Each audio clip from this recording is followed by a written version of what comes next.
So we are very honored to have in our channel, and you're a living legend. So, so I need to talk. So let's trace your journey, musical journey. How did you all start? Somebody in your family was into music, or No, we started music right from school days, and school days, those days, North Point, we used to get a lot of students from even abroad, like Thailand and all that.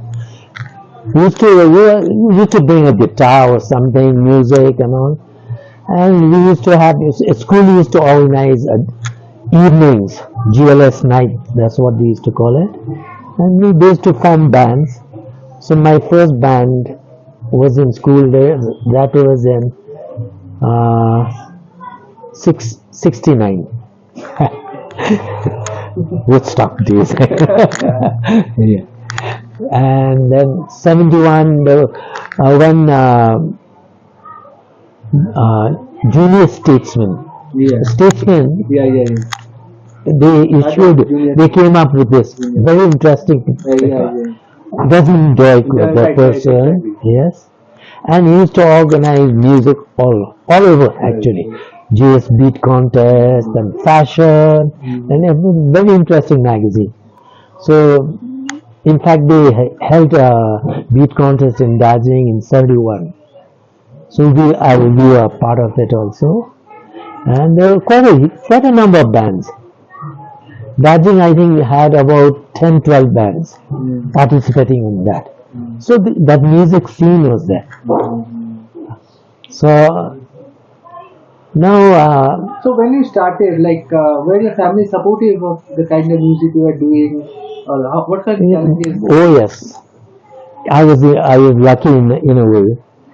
My mother used to go down to Calcutta. She got me a drum set from Bapi. There was this local drum set, these two. Bapi must be some craftsman, some Bengal guy used to make it.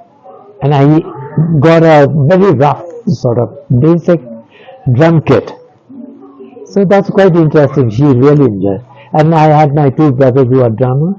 Unfortunately, both of them are not there anymore. So Forbidden Fruit was that. Right. How did Forbidden Fruit come up? Like this whole band, how did you all start? Like, they started actually, the founder was a Bengali guy, Paul Ghosh. Very talented musician.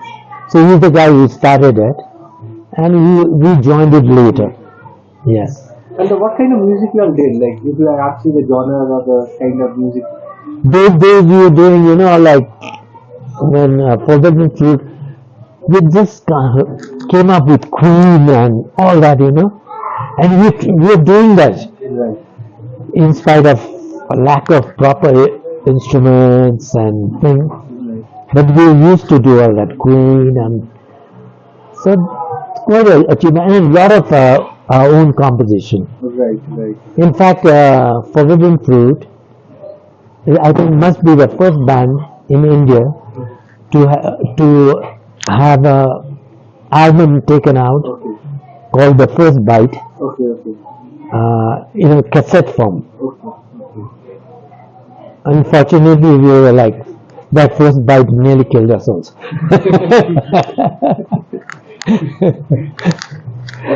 So musically, those days, how was the scene in Darjeeling those days? Like, there were more contemporary bands like that coming up with you. Yeah, the crowd was very good. Not unruly crowd or something, So but when live music scene also, like, yes, more live. because live music means, like, now our bands go and play down in Siliguri, pubs and whatever. Those days, bands used to come to Darjeeling and perform. From Shillong, Calcutta, like Blood and Thunder. You must have heard about Blood and They were a big band from Shillong, then from Calcutta. There were three places: Granaries, Holiday Hill. That's I think from some gentleman from Calcutta had opened, and Shangri-La. Right. These were regular summer. We used to have bands. So I mean, people used to come up here. Uh, So it was quite a thing. some memorable concerts for you would like to share? Some which you look back and just that's Yeah, very the, close to your heart. we performed, Bhanu Bhavan. You must have seen that hall, no? So when that started, we organized the Forbidden Fruit, Right. and our ticket was 5 rupees, 10 rupees, and 15 rupees. Those days. But it was jam packed, and people used to come with their families, kids and all. Nice crowd, Right. And there was a supporting band too, Right. and we did all our own composition, Right. mostly from the first bite. Right. Right. So that's how it started, and it was, we could. There's so much of crowd. In fact, we did 2 shows at a day, which was interesting. We didn't make much money because we spent a lot of money on stagecraft and all that, Right. Those days, but it was one hell of. Funny incident? Anything which something funny happened during performance or something? Or another thing, the first concert we did in Fraser Hall. It's not funny, but the ticket was 1 rupee, and we were 2 bands. Right. Soundcraft or something was the first band. We were the second band, and at the end of the thing, when we were all working out profit and loss, we ended up with about 50 paisa each profit. So that was what's the kind of brotherhood feeling of all the bands those days? Like they used to, a lot of exchange of ideas used to happen. Yeah, there was. But of course, there are some bands, they never lend the equipment to us. And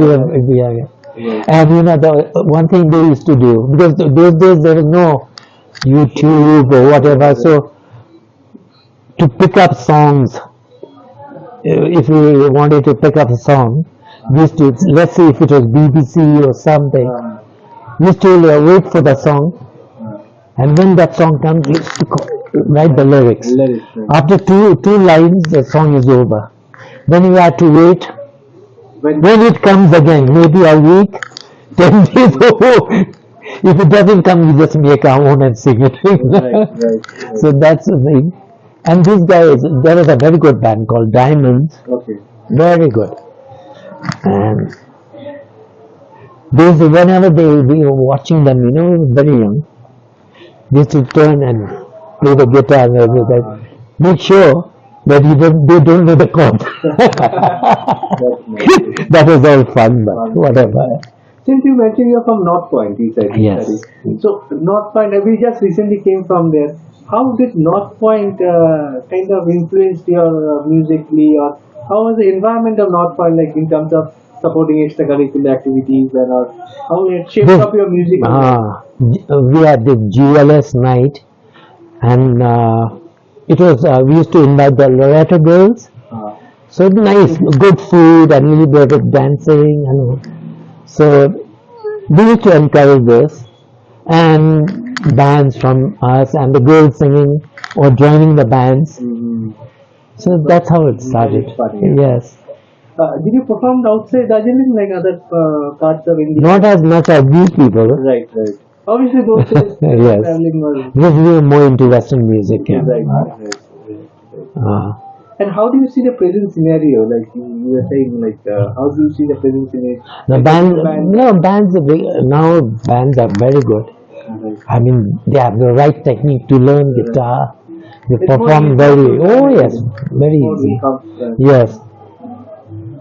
And but the only thing is, I think if you do Nepali music, the scope is bigger. Reach is more. Yes. More. Right. You can communicate with the local audience. Yes. And in general, how's the live music scene right now? Like you mentioned of Glenaries and others, are new venues are coming up, like live music? Yeah, live music. Buzz is a very good place. Right, right. Ah, Within there. yes, I enjoy the music out there. There's another place that's come up also, Shangri-La. Uh-huh. Shangri-La. Lately, I haven't been there Right. because I just go to bars sometime. Uh, But music is good. No, yeah. since we are sitting in the park, if you could talk about this place, what's the uniqueness of this place and what's the specialty of this place? This place. Why did you keep it the park? Because in Kolkata there is a park hotel. Was it inspired by that or? No, my brother was there, so he insisted on keeping it as park. Okay. But I would prefer to name something else. Okay.